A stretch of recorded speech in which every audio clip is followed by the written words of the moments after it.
Yes, so I think it's now time to start the webinar. Still, quite a few participants are joining. So, since they're in the process, so what I'll do is I'll just do some kind of a quick exercise of reverse brainstorming, and I'll ask a few questions to you. Please feel free to topics I'm going to cover in next 60 minutes. I will keep a lot of time for our interaction between. So this is actually a session that I cover in my 8 hours long FDP on outcomes-based education, and this is one of the most intensely discussed topic in the FDPs that I experience, and many teachers actually are eager to share their views, participate, ask questions. Whenever I reach this particular area of the FDP, I find a very good interaction by all the professors who attend it, and that's the reason actually I thought that if I would deliver this as a session to as a free kind of webinar, probably it will be helpful to many teachers, and that's the reason I started doing this recently, a small session on CO designing and questions related to COs. Right. So, as you have actually already done, right, one of the purposes of having this quick question quiz kind of event in the beginning is that it establishes connectivity between us. You get familiarized with this tool. uh, you know you can that this is the way to interact with me by typing your response in the question box there. So this tool actually is helpful for me to avoid all the background noises. It's a tool that is typically designed for webinars, and which is I like this actually. Um, so essentially, I keep everybody on the mute. So whenever you have to speak, you raise your hand. But typically, I prefer that you type your question. So whenever a logical kind of end comes during, after I deliver one of the topics, then I tend to read all those questions and then address and then go to the next topic. That becomes easy for me also to manage the webinar. But if you think that you must speak to everybody, you can raise the hand and insist that you want to speak, and be ready with everything, your audio, everything is well managed, so we can quickly then interact. All right. So when we start thinking about I'm going to now begin actually this interaction. So I'm going to first of all take up this outcomes focused question. So what is outcomes focused question is defined here. The question which is aligned with outcome in instruction is an outcomes focused question. And just prior to this webinar, I had a small interaction with an advisor who is kind of associated with one of the largest universities in the North India, and he was very actively asking a few questions about these outcomes focused questions and how essentially avoid the alignment between the what you teach in the classroom and what you end up asking the question. So his argument was that what we uh, teach in the classroom, that could be at the higher level of Bloom's taxonomy, and what we end up designing the questions and asking those in the assessments has misalignment. So these questions are not at as high as the instructions are being delivered at the level of Bloom's taxonomy. And then how you kind of then measure the outcomes and whether this kind of attainment is really useful for any decision making was the discussion that we were having at just before this webinar. And my reaction to this is that it is extremely um, kind of I would say it's really nice to see that we all are now talking about issues about of implementing the OB. We have moved on from understanding the basic things of OB now, and we are reaching the stage of even now evaluating, critiquing, analyzing we started understanding these kind of issues in the implementation. So I think we have now moved on a lot, and we have started doing a lot of work, and that this is the reason because of which such questions are coming up now. So uh, here I'm going to actually share more thoughts about how this misalignment is can be avoided as we using these couple of slides to follow. So you know what happens, right? Let's take examples and see understand what I mean by misalignment between the outcome and the question. So if the questions are misaligned with learning outcomes or instructional strategies, right, it can undermine both the student's motivation and learning. uh, if the outcome was supposed to be learning analytical skills, and that was the outcome, and question was only focusing on factual recall. Recall is understand level cognitive process, and outcome is at the apply level of cognitive process. And hence, there was a complete mismatch between what the outcome was and what the question is being asked. And hence, students are likely to score better, and you will have higher attainment and percentage, which is a false positive here, right? And in other case that I have been given here is that instruction, that is what is being taught in the classroom, was focused on summarizing the arguments of different authors, and the question was measuring on the students' ability to compare and critique the arguments of different authors. So comparing and critiquing is evaluating level cognitive process, and summarizing is essentially it will be, I would say it would be um, analysis level.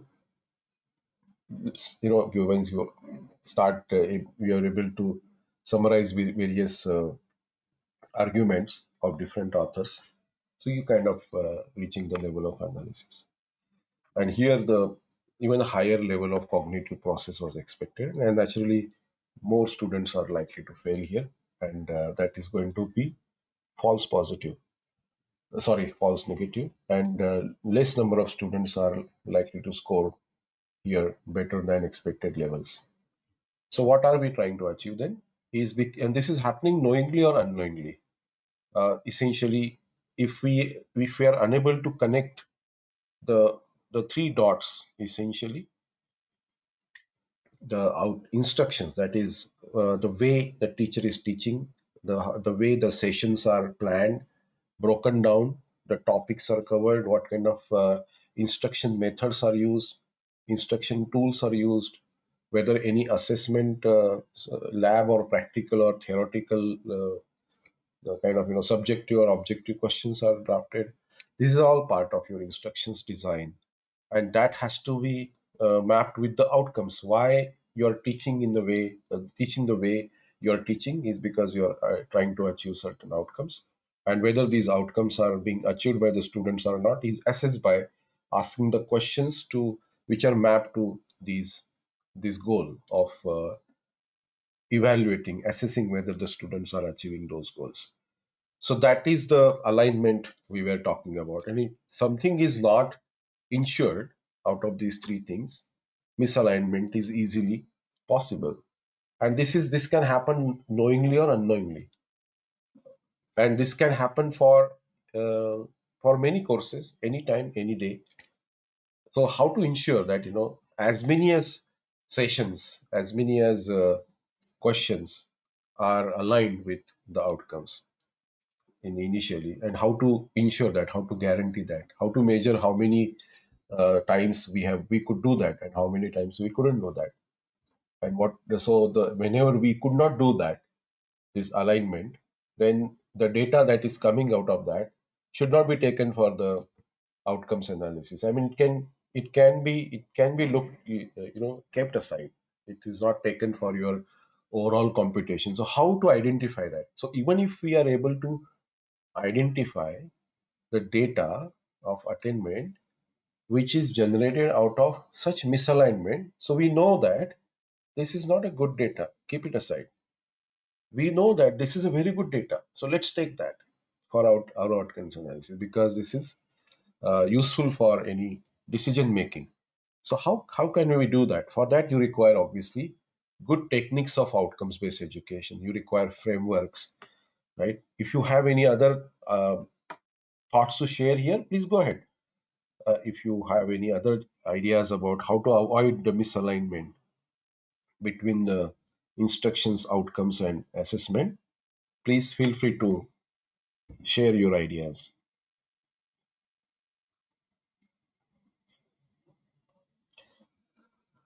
Right.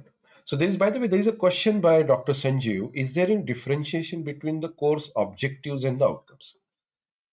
It's a frequently asked question, and it's a good question. The way I look at it is this as follows. Right. It may not be the correct definition, but this is what my own interpretation of these two things in the context of outcomes-based education. I look at the objectives at course level or at any level as the guidelines given to the teacher to achieve, and course outcomes are to be achieved by the students. So there are two different stakeholders involved in this. Objectives are associated with teachers, course outcomes are associated with the students, and that's the way I differentiate it. So now we are moving to the next part of our webinar. It is we have kind of brainstorm on the misalignment problem. And my suggestion that is to avoid the misalignment as much as possible on day-to-day basis, as many times as possible, is having technology and also the frameworks, good clarity about how to implement outcomes-based education, how to measure the outcomes attainment. That will give you a good idea of uh, whether the misalignment is happening or not.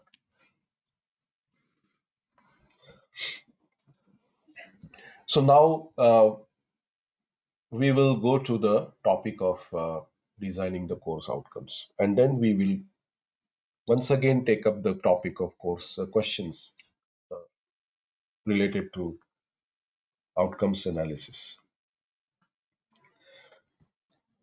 So in this part of my webinar, I'm going to cover these topics. I'm going to show you how to build something called as course blueprint and map the content of the course to knowledge dimensions. So if you look at, if you go to your GoToWebinar control panel, in the menu bar at the end of this menu, you will find handouts. There is one handout, namely assignment of course blueprint. It's an Excel sheet. You can download that. It's useful for you to kind of try it as we are uh, discussing this topic related to developing a course blueprint. So you can use this template which I've given for your course and start doing it parallelly as we are discussing.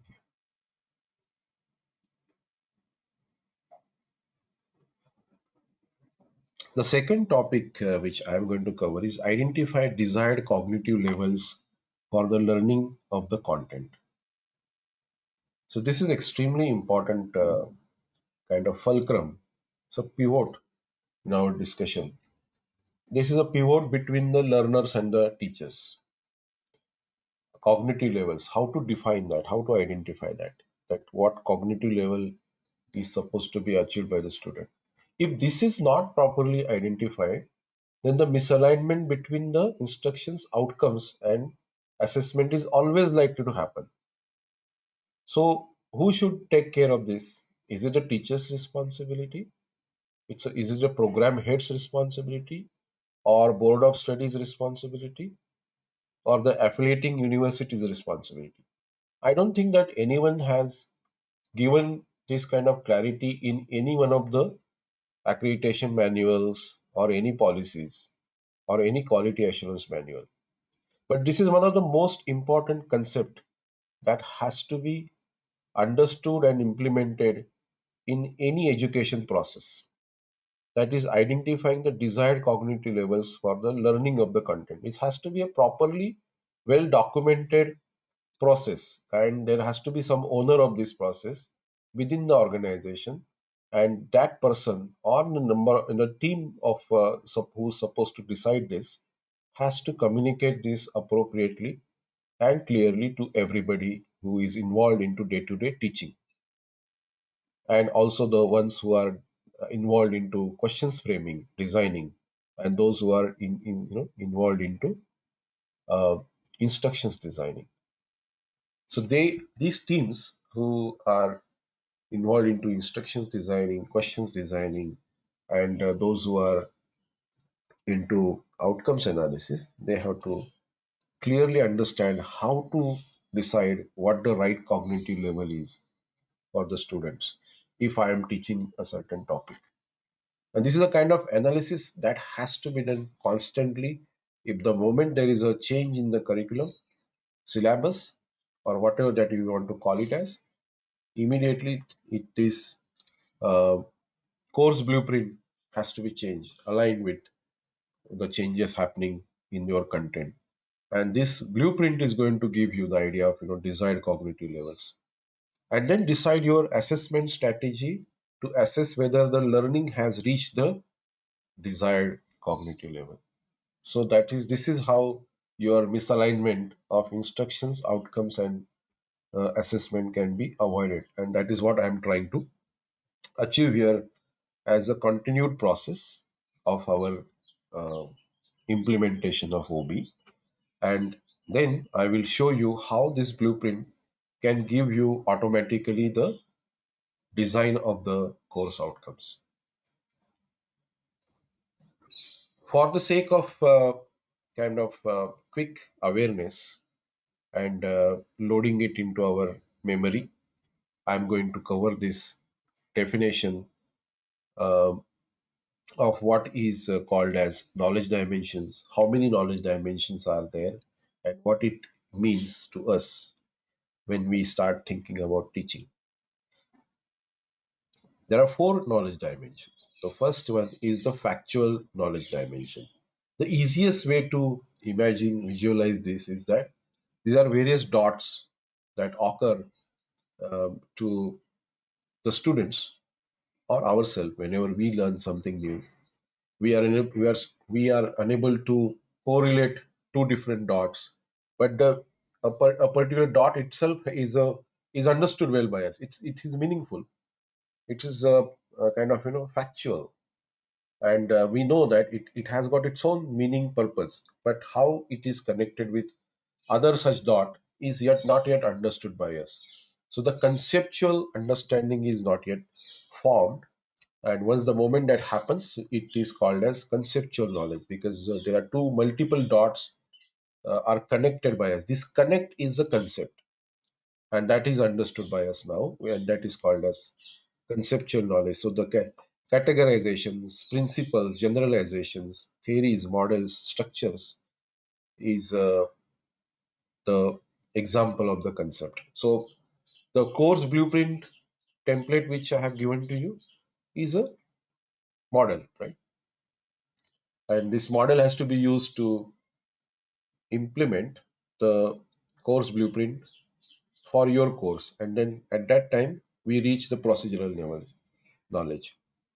So this procedural level means knowledge means skills, algorithms, techniques and methods, as well as the knowledge of the criteria to be used to determine and justify when to do what within specific domains and the disciplines. So the moment we start using the course blueprint model, it will become a kind of our skill, and we will know when to do what. So when to expect the student to be at understand level, when to expect the student to be at a analysis level or evaluate level or create level is a procedural knowledge, when to do what. And metacognitive knowledge encompasses strategic thinking, knowledge about cognitive tasks, including the contextual and conditional knowledge and self knowledge. The easiest way to understand what is metacognitive knowledge level is, typically it is divided into, or it is essentially understanding our own learning process, the way I learn, and helping the students to know how they learn, how they want to regulate their learning process. First, there are two stages. First of all, you know how you learn, and then second stage is know about how to regulate your learning process. Regulation of the learning process is the most important part of this metacognitive knowledge. So that is the metacognitive knowledge we have to uh, impart, or I would say we have to, as a teachers, we have to help the students understand how they are learning, first of all, and then helping them to regulate their learning. And how to do this? Now, if I'm trying to tell you how to use the course blueprint template, and then I will be able to reach through this webinar probably a level of apply. Beyond that, uh, it has to be done by uh, the the teachers. I mean the participants themselves. They have to further apply it, go deeper, then compare two different kind of variations. If the other teacher has come out with his or her own interpretation, whether that's better than what you have done, or you have some better techniques which you want to share, and then you come out with some kind of another better approach of designing the course blueprint model. So that is something that can happen independently, and you can reach the levels of evaluation and even create after you start implementing the course blueprint model. So uh, so that kind of level at which this webinar can reach apply level, uh, because of the scarcity of the time we cannot go beyond that. But when it comes to metacognitive knowledge, actually this has been now this is becoming extremely important area of teaching in higher education all over the world. You will find many educationists are coming together, trying to share their views, their research work in this area, and there has been an agreement that all over the world there had been lesser emphasis on metacognitive knowledge in general, and there has been a realization that when we are developing the students for 21st century, metacognitive knowledge dimension is going to be extremely important, because what we believe is that by the time they graduate, 40 to 50% of what we taught is going to become obsolete, because the rate at which the new information is being generated is extremely high, and hence it's never going to be possible for us to cover that during the 3 or 4 years of graduation process.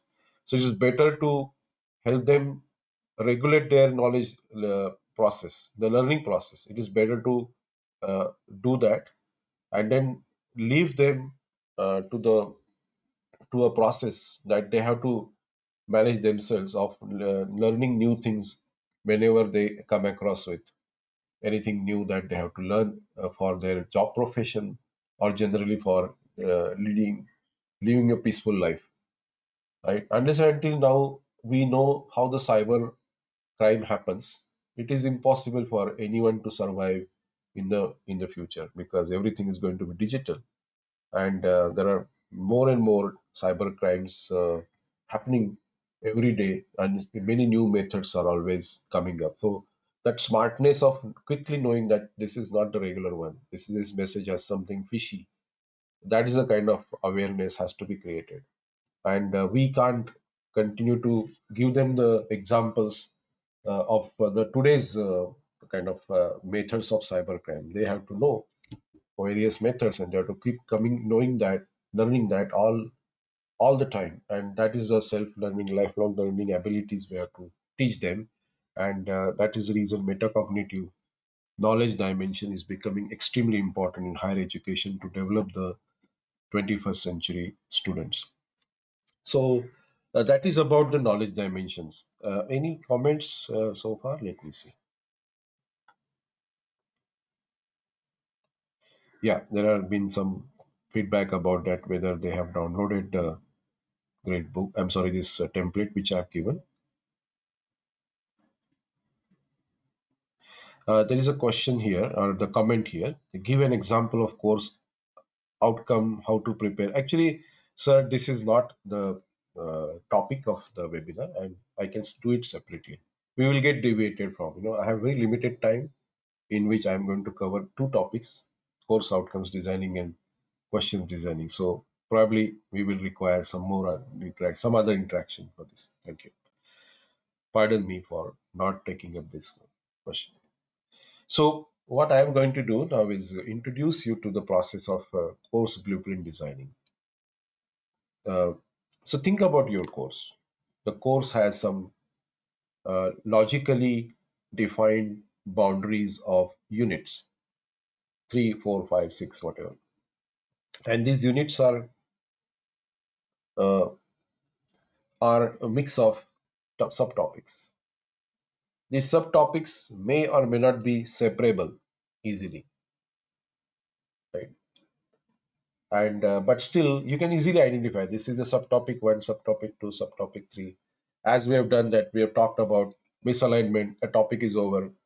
So what we are talking about right now is a course blueprint. Is another topic. It's extremely separable. Two different topics we are talking about. So naturally, this whole webinar is mix of such subtopics, and each subtopic has certain knowledge dimension associated with it.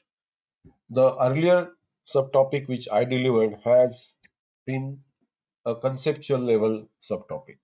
Right now, also, what I'm at is a conceptual level knowledge I'm delivering with the help of this PPT. So, right now, within this topic, course blueprint, I'm actually going to reach up to procedural level.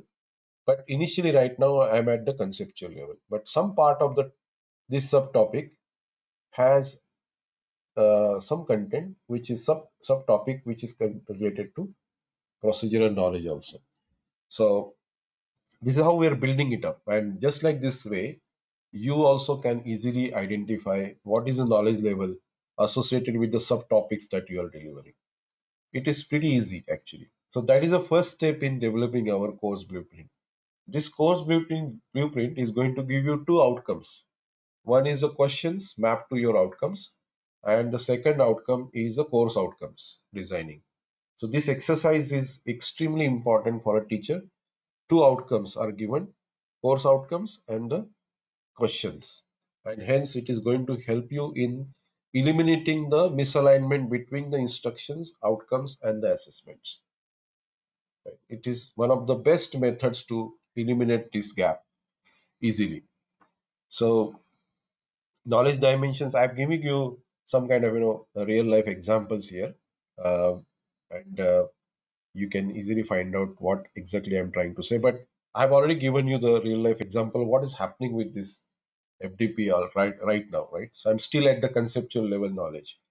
So I'm telling you now is that there are subtopics in a box of a unit, and I can easily map the knowledge dimensions of these subtopics with uh, in this manner. So I can easily do this, kind of create a chart of how these subtopics are distributed from each unit.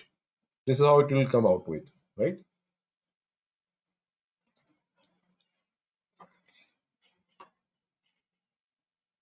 And then I have this now a kind of chart which tells me that I have so many topics which are falling into factual, conceptual, procedural, metacognitive.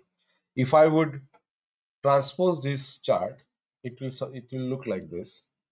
It has got units here. There are subtopics in this, and these subtopics have their mappings of the knowledge dimensions: factual, conceptual, procedural, metacognitive, something like it. This is an example. Okay, and this is a kind of a real life example of database management system. There is a unit called transaction management. These are the subtopics, and these are the knowledge dimensions of these subtopics. As another example, psychoanalytic perspective, and you can see these are the subtopics, and these are the knowledge dimensions.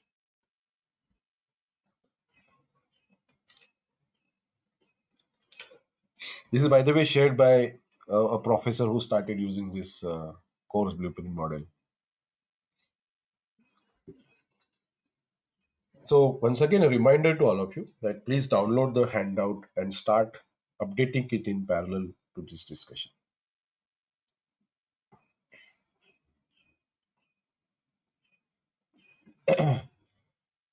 Professor Puneet has mentioned that audio is breaking in between. So are you all facing the same problem?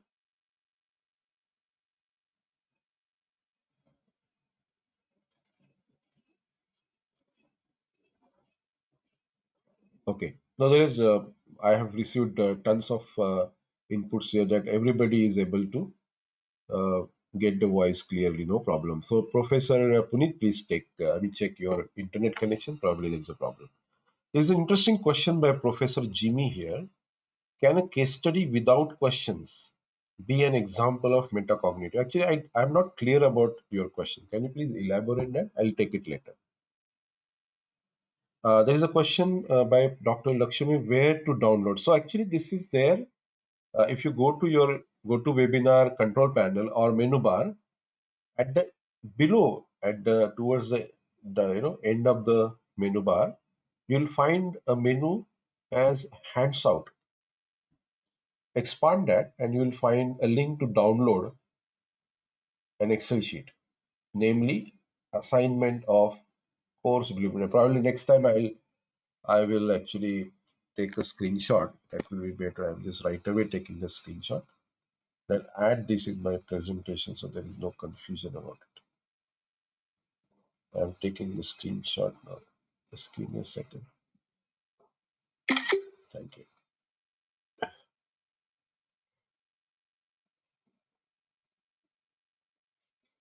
All right. So yeah, so I think you'll be able to figure that out now. I'm going ahead. Let's check time-wise. We're doing good. We have another half an hour to go, and I think that is sufficient for us to cover the main topics of this webinar. So what has been done by so far? We were talking about teaching. Whenever it comes to teaching, we think about the content that we are delivering. We visualize ourselves standing in the classroom or watching the student activities in the laboratory or helping the students in sorting out the problems they are facing in practical exams or the practical exercise given to them. That's the way we visualize. So we always visualize ourselves as the person who is delivering the knowledge to the students, and the students are the recipients of our knowledge, and the learning process actually is done by us. So these are two different, altogether parallel processes. The teacher teaches knowledge, right? Always teacher is associated with the kind of knowledge that they are delivering, and hence it is extremely important for the teacher to be able to analyze what is the knowledge dimension that is associated with anything that I am delivering to the students at any point in time. It could be practical, it could be lab exercise, it could be the classroom teaching, right? It could be any act that teacher carries out has to be associated with some kind of knowledge dimension, and this process should continuously on in our mind. At the same time, we have to always be conscious about how the students are learning this, whatever I am delivering right now. So and we know that Bloom's taxonomy is the name given to this process. Why it is called as Bloom's taxonomy is because Mr. Benjamin Bloom and his team has invented these 6 steps involved into cognitive process. But what we have to know, and this is actually a cognitive process which is known as BTL or Bloom's taxonomy level. The moment we call it as Bloom's taxonomy, it hides a very important and crucial name of the process, that is cognitive process. So that's the reason actually I always call it as cognitive process and never call it as Bloom's taxonomy levels, because it gives you a clear perspective of what we are talking about. And this is the reason you will find that everywhere I have given you reference of the Bloom's taxonomy, but while talking to you, I will always call it as cognitive levels. So the teacher teaches the knowledge and the student actually learns. That is a cognitive process. And it is divided into 6 steps: remember, understand, apply, analyze, evaluate, and create. From lower order to higher order of this cognition, it goes. Exhibiting the memory of previously learned material is remember. Demonstrate understanding the fact is understand. Solve the problem to new situation is application. Examine and break information into parts analysis. Present and defend opinions by making judgments about information is evaluate. Compile information together in a different way by combining the elements in a new pattern is create. So you logically it is stacked like this. Now, now we are going to talk about how to determine what is the level of cognition that I was expecting when I was teaching something. So who will tell me this? Because if you are teaching factual knowledge, you can easily take the students to even analyze level, even by teaching the factual level. It is all about uh, asking the questions or taking them to a desired level of cognition. And the content could be either factual, conceptual, procedural, metacognitive. All types, all in all the knowledge dimensions can reach up to the level of create. So, but obviously we are not expecting the student to always reach at the level of create. It is not possible also. So some of the topics which you teach, let's say your course has 100 subtopics. Out of that, so each and every subtopic, you can't obviously take the students to create. It is not desired. So let's say there are 5 topics you want to take the students to at analysis level, 15 topics to apply level, 40 topics to understand level, remaining at remember level. But who will tell you this? Is there somebody in the organization who is telling you this, or it is left to you to decide?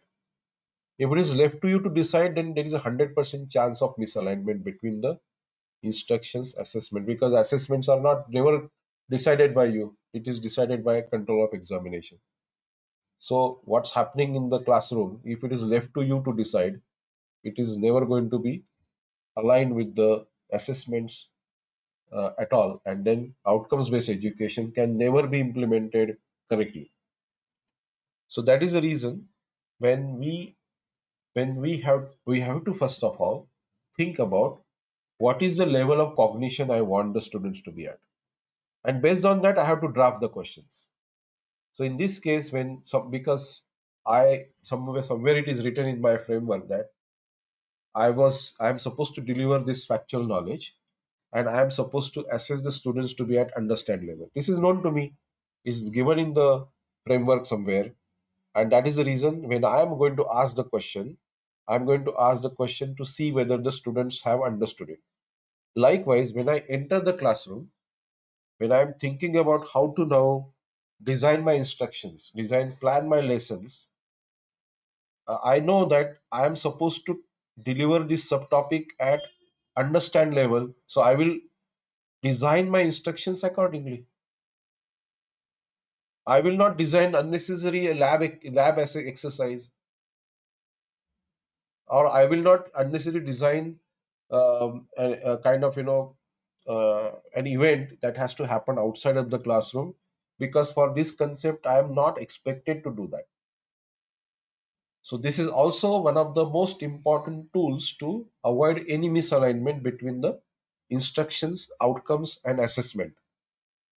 And that is why course blueprint is the most fundamental tool that is required to implement outcomes based education really fundamentally cleanly.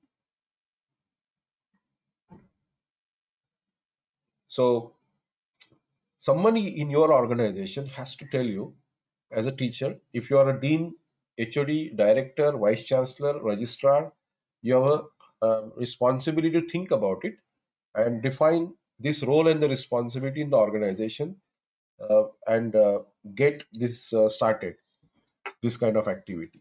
And in my opinion, the internal quality assurance cell department will have to shoulder such responsibilities in the future, and more innovative, knowledgeable, influential people must be part of our internal quality assurance cell to drive this kind of processes in the organization. So factual knowledge I was supposed to deliver, and I was supposed to assess whether students have reached that level. The other set of subtopics were at the conceptual level, and hence I had designed my instructions to be at that level, and I wanted to assess the students to be at conceptual level. So, I'm sorry, the apply level according to the framework given to me. So I will draft the questions to assess the students to see whether they are at apply level. I will design an assessment accordingly, whether they are able to solve the problems to new situations by applying the acquired knowledge, facts, and techniques. Are you with me? Does it make sense?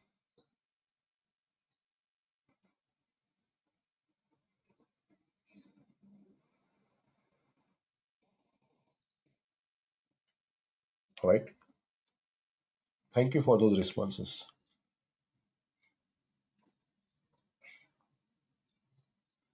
Right. So uh, there's one more actually. Bloom's taxonomy is something, but we must be proud of our own culture.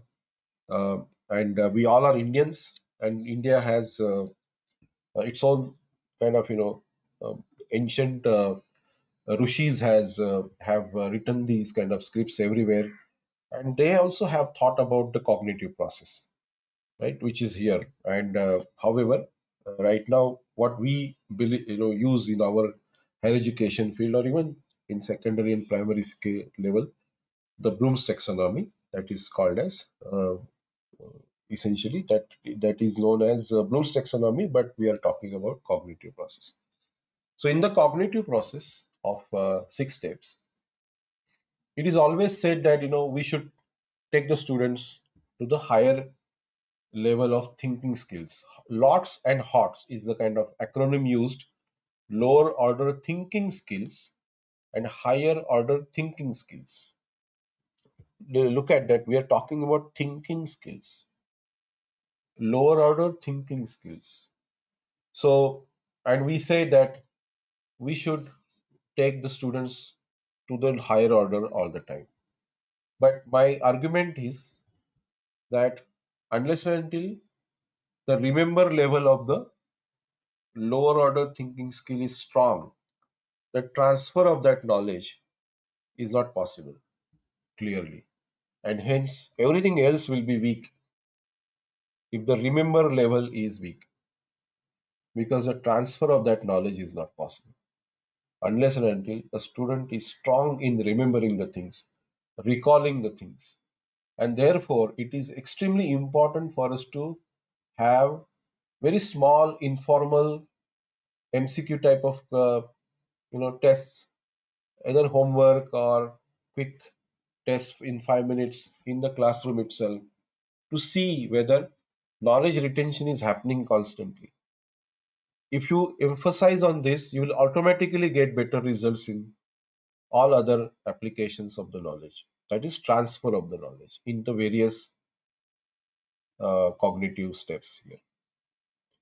So that's why use of technology for conducting the frequent assessments without any efforts, just at a click of the button, 5 questions should be immediately taken related to my topics. I was supposed to deliver this subtopic, which was supposed to be at this and this level, but I want to see first of all whether the students are able to remember these things. So I must get some kind of quick 5 questions from the question bank, and you ask and let the students attend it using their mobile phones, and you get the analysis. So that kind of tools and technologies you should develop to achieve better results in your students' performance. So remember is the most important step involved into uh, any learning process. Now we are still on to the path of discussing the uh, course blueprint, and also within the course blueprint we are talking about how to define the desired cognitive level. And we know that the total duration of the program is 2 years, 3 years, or 4 years. And how much can we stress the students? If it is a 3 years undergraduation program, then there has to be starting point 0 to n.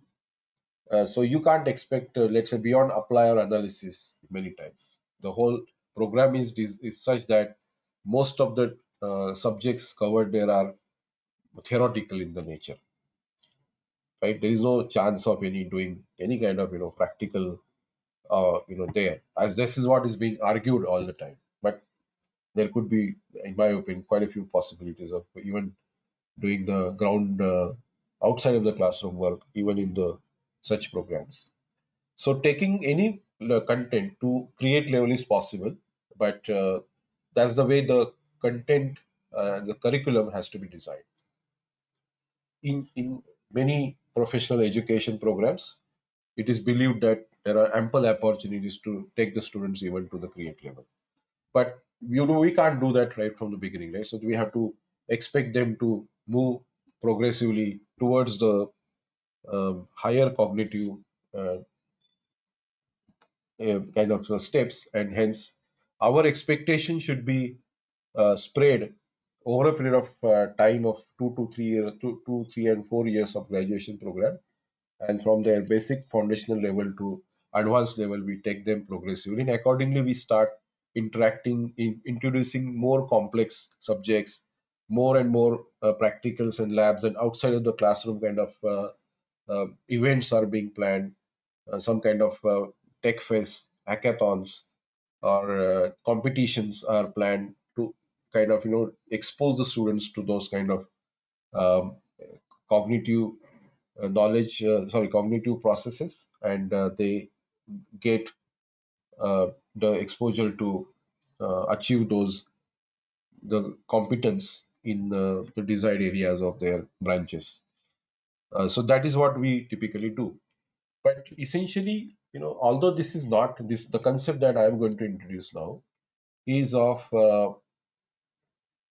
two more, two in the sense that that cognitive domain is associated with knowledge. There are two more domains that are related to the learning process. Is one is psychomotor and the third is affective domain. And when Benjamin Bloom, Anderson Krathwohl, and others invented the cognitive, I mean this Bloom's taxonomy, at that time they had not given enough stress on the psychomotor domain taxonomy. They have given the stress on cognitive domain taxonomy and affective domain taxonomy.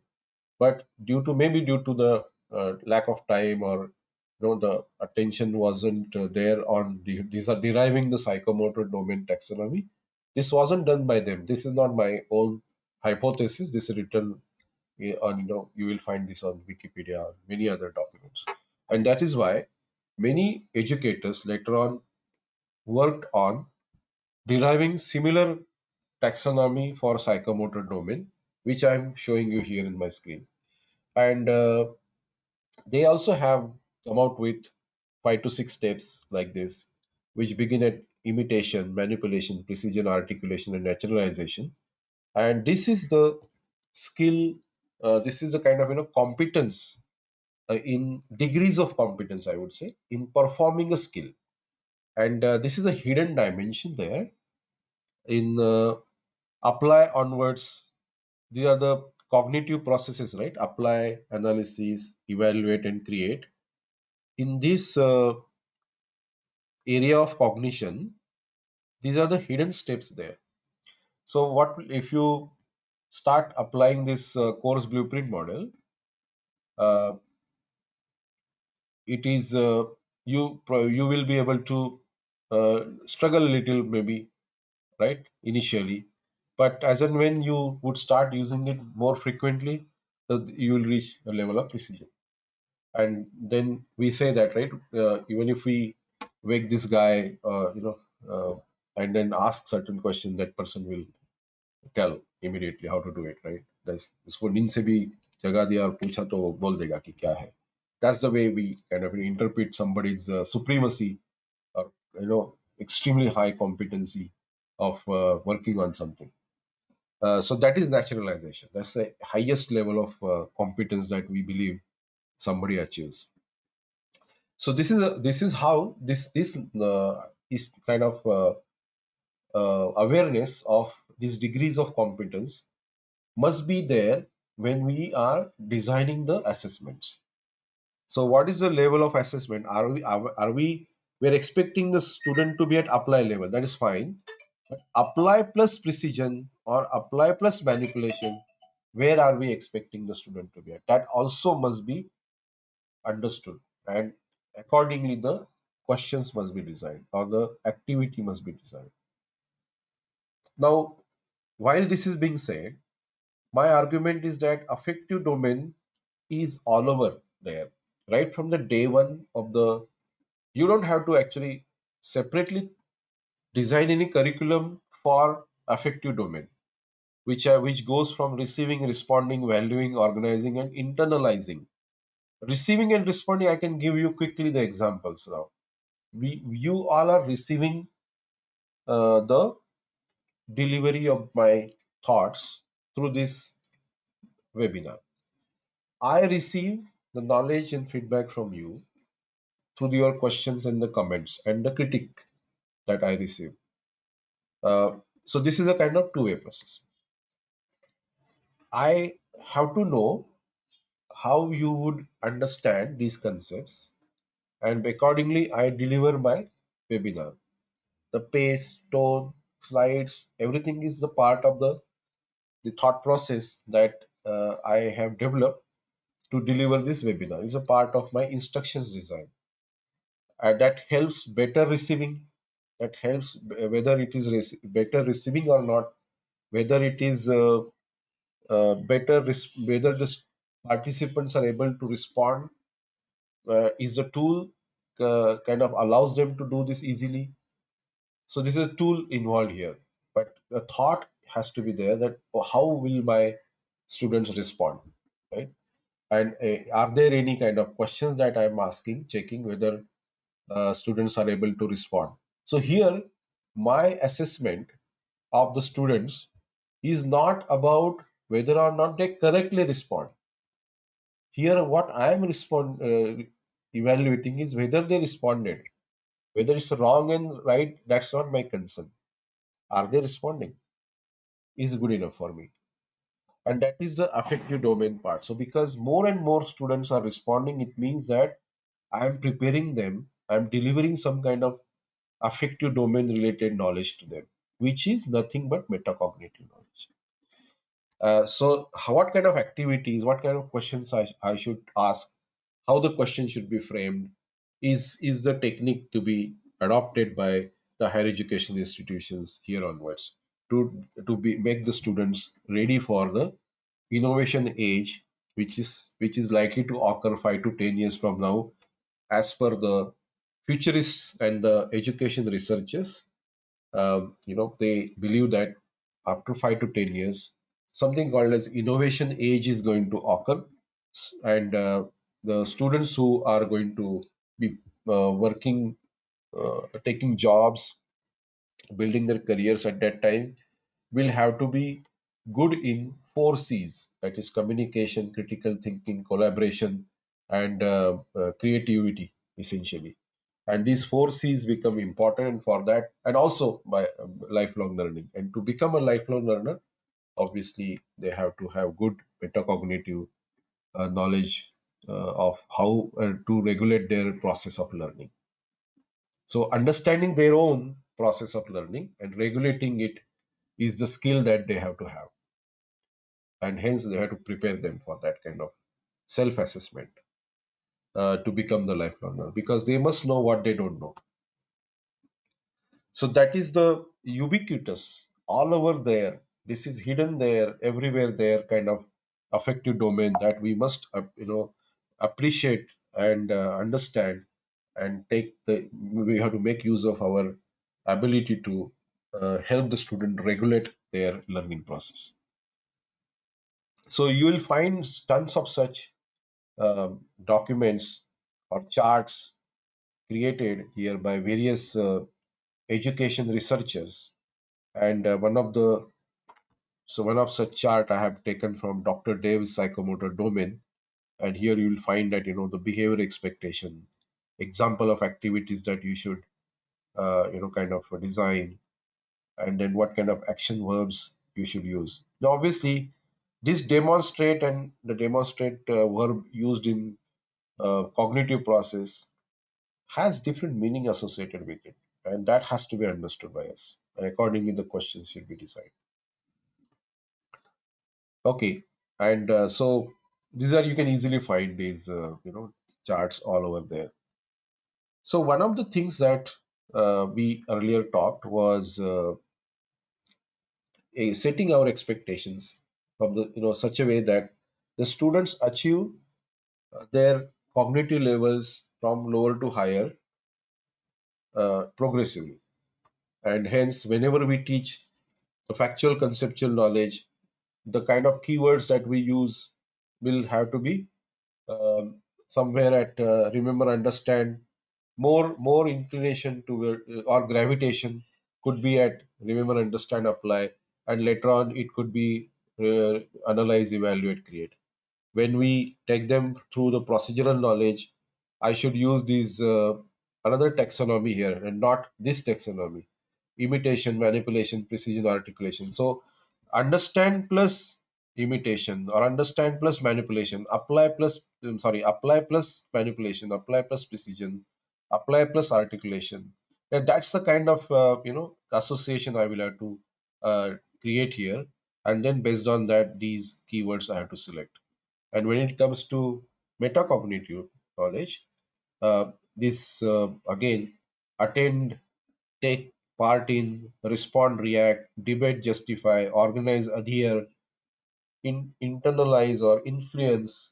Whether somebody, that's the kind of uh, keywords selection I have to do. But as my argument is that since metacognitive level knowledge can be delivered to the students anytime by teaching any subject, any course. So we should mix this in the other two knowledge dimensions, and then create a kind of combined list of keywords to be used. And then based on that, we should come out with desired cognitive levels to be achieved by the students over a period of time. And accordingly, we should design our course blueprint. So now is the time to take questions if any. Actually, there are tons of questions and comments here. Uh, may not be possible to cover all those. Yes, I will share the video recording. Um, Professor Dr. Nanda said this may vary subject to subject. Absolutely, it will change. Um, right. I mean, she says that the example human values may be more of HOTs. values of human. It will be uh, the moment that is value, it goes to metacognitive. So it is higher order of metacognitive. And yes, then you have to associate that anytime actually. You can mix it with even lower the knowledge that is associated. So you, instead of associating it with the cognitive and psychomotor domain, you independently think about the this metacognitive knowledge and associate it with essentially the content that you are delivering, and then expect you have to then see whether what kind of expectation you have in from the students at that time. So instead of using the Bloom's taxonomy level to define what is the level of cognition, you may think about what is the level of metacognitive skills that you want the students to be seen at. It's an independent parallel kind of dimension that you have to think about. Professor Jimmy has given a very elaborate comment here. Here about, I think his earlier question, he explained what he meant. What if we have a foundation course and advanced level course, basic course like human resource management, and then we have advanced course like international HRM. As a subject teacher, if I map the basic course with lots and then the advanced course with hearts, will this be a logical way of thinking? Yes, that's the kind of roadmap we are creating. Earlier you don't expect them to be because unnecessarily you'll spend time in assessing them for something that you are not expecting the students to be at, because anyway you're going to expose them to the higher kind of more complex associated concepts, and then at that time you take them to the higher order thinking skills. Yes, absolutely, that's the way expectation setting has to be done. The next is psychomotor and metacognitive are in the same. Actually, you don't compare. It's kind of a totally different dimension. It's not, you can't really directly say that there is one-to-one mapping.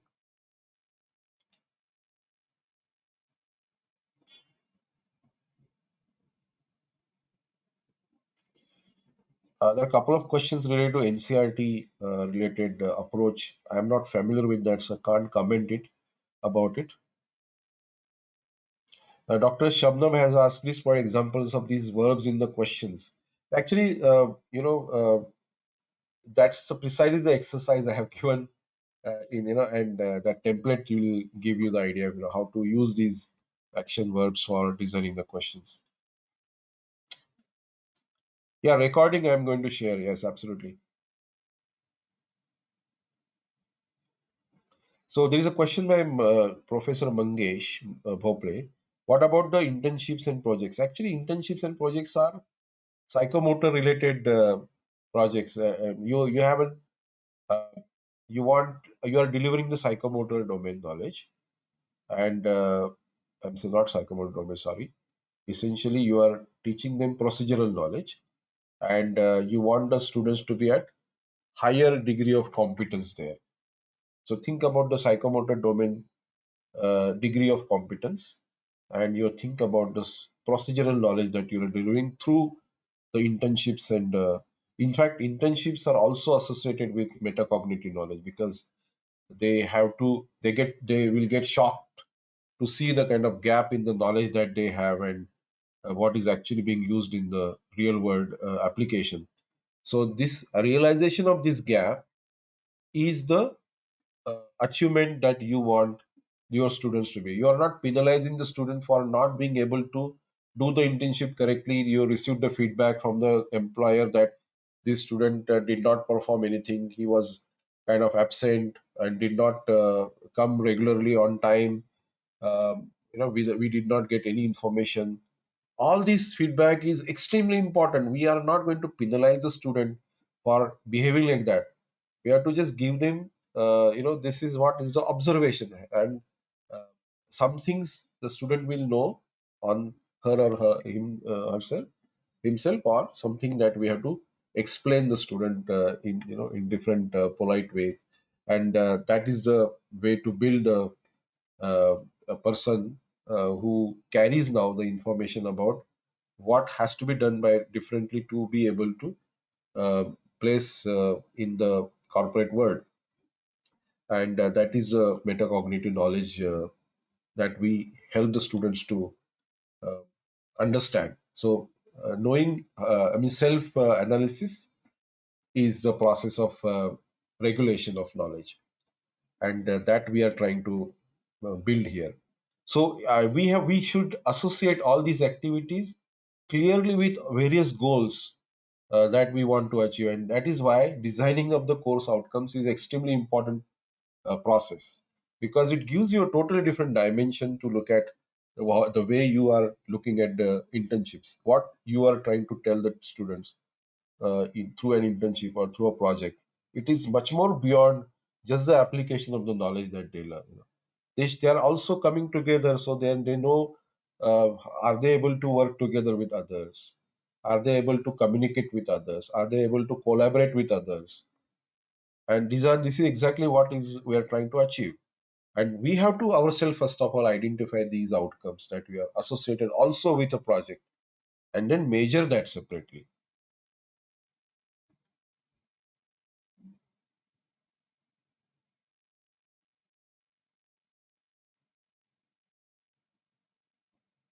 All right. So I think we may have to hurry a little bit now.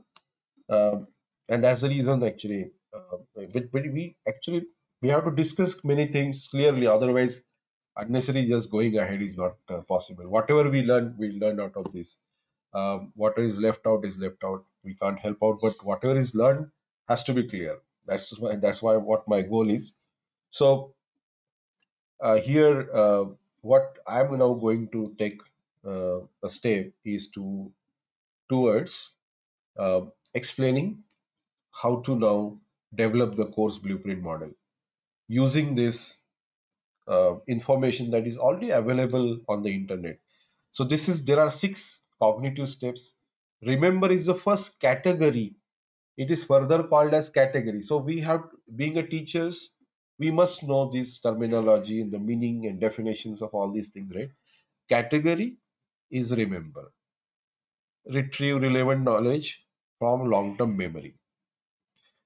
Then in this, there are 2 processes, cognitive process and action verbs. Recognizing and recalling are the 2 cognitive processes, and these processes are having a association with action verbs.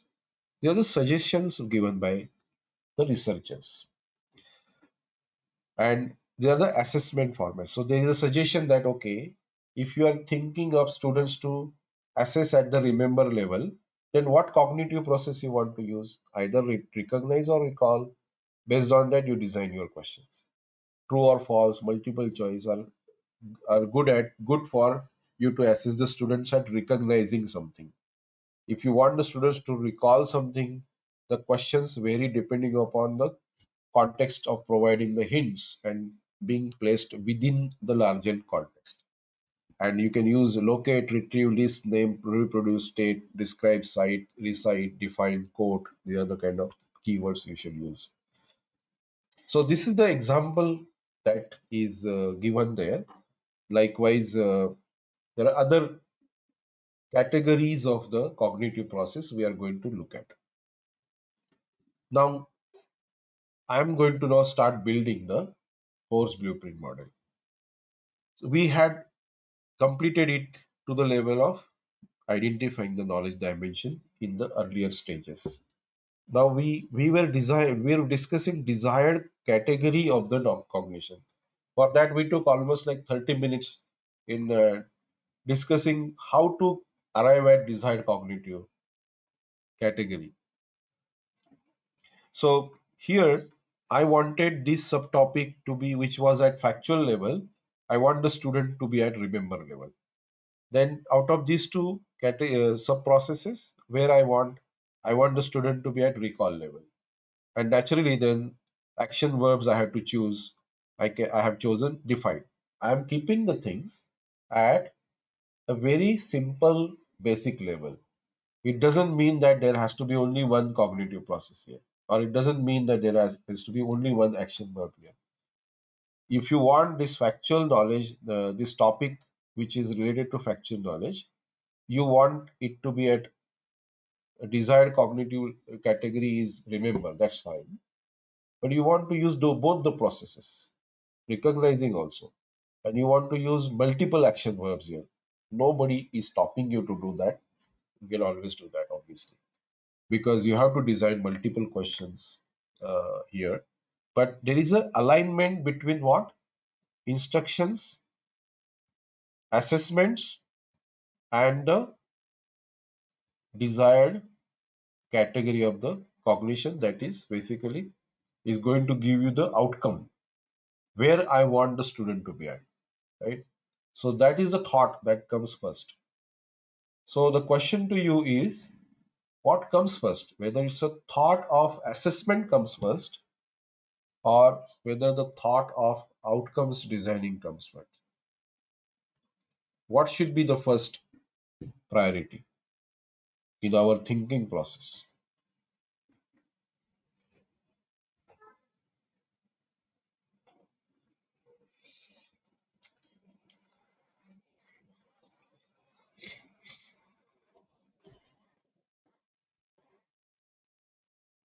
Outcome, thought of outcome.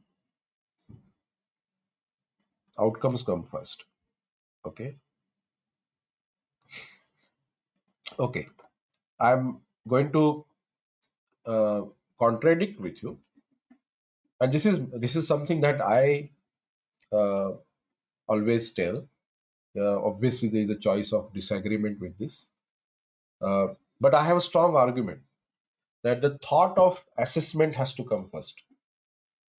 When we verbalize this thought, it becomes the course outcome. So, in my opinion, when we think about avoiding the misalignment between the instructions, outcomes, and assessment, we have to first of all think about the assessment. And that is the reason we have to think about what is the level of cognition I want the students to be at. So far, we are not talking about any outcome. Remember, we are talking about subtopics, knowledge dimensions I am delivering, and I want to see where I want the students to be at. Remember level. Okay. And then I think also, how will I ensure the students to will be at remember level? So for that, I will think of, okay, I will use recall, I'll use these action verbs, I'll assess them, and then I'll see whether they have reached the remember level. Where is the outcome here? The outcome is designed after we finish this thought of assessment. Do you see where I'm coming from?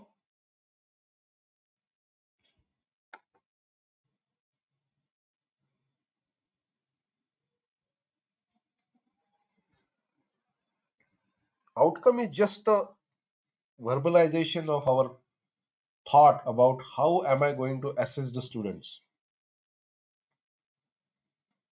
Do you agree with me?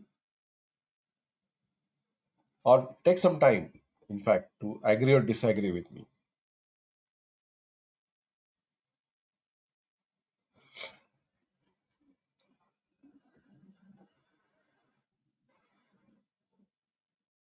So likewise, I will use this model of course blueprint. So I will see, so there, if you now look at the understand category of the cognitive process, there are processes, cognitive processes here. There are action verbs and kind of recommendation of the kind of questions you should ask. For example, summarizing, asking a student to produce or a theme or summary when presented with an information. Now, if you want to uh, associate these topics, this is conceptual. This factual also, I want the student to be at understand level. This is a metacognitive. I want the student also to exhibit understand level of category here. So this is a very interesting area. And then I will think about the associated cognitive processes and action verbs. So I think you got the idea, right? Now, whenever I am trying to, this is by the way, somebody has sent me after applying this idea. Now, wherever I have delivered the FDPs, there are quite a few teachers who told me that they have started using this already, right? So I'm pretty glad that this model which I have developed is actually used by somebody in higher education. So likewise, you will be able to see now that you are able to build this course blueprint further by associating the knowledge dimensions related to your subtopics to the cognitive processes like this and come out with a structure which can be called as course blueprint model like this. Okay, analyze. So then you complete your course blueprint model. This is the one that you have finished with. I am now going to use this for developing the course outcomes. So thought of assessing of the students is over. I will now use this for creating. This is one more example now, by the way, course outcomes. So for this, first of all, we have to see what is a course outcome. Course outcome has four components. The first component is action. That means the action verb, which we have already identified in our previous model. The knowledge, that is the subject content. So the subtopics, the group of subtopics that you are delivering, label that particular group such a way that it is a good representation of that chunk of knowledge that you are delivering. And condition of the performance, if applicable, right? Uh, and criteria, level of achievement. These two parts of the course outcome statement, condition and the criteria, are more applicable when you are assessing the students at apply level, analyze level, evaluate level, create level. You must think about what are the conditions of the performance. That is, the process the learner is expected to follow, or conditions under which the perform action is performed.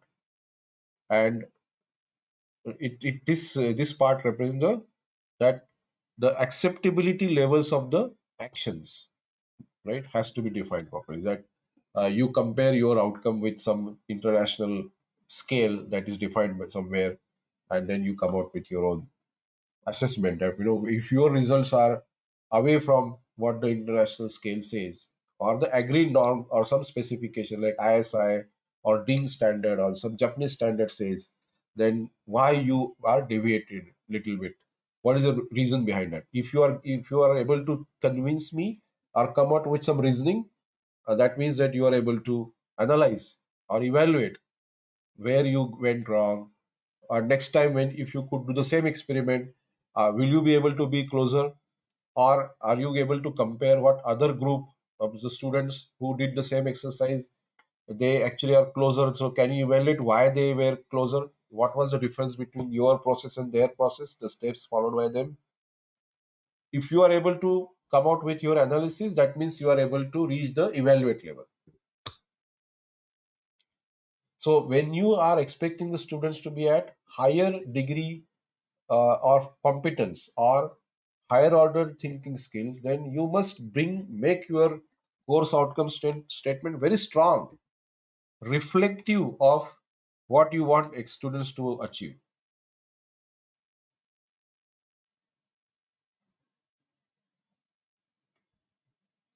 So that is the course outcome statement.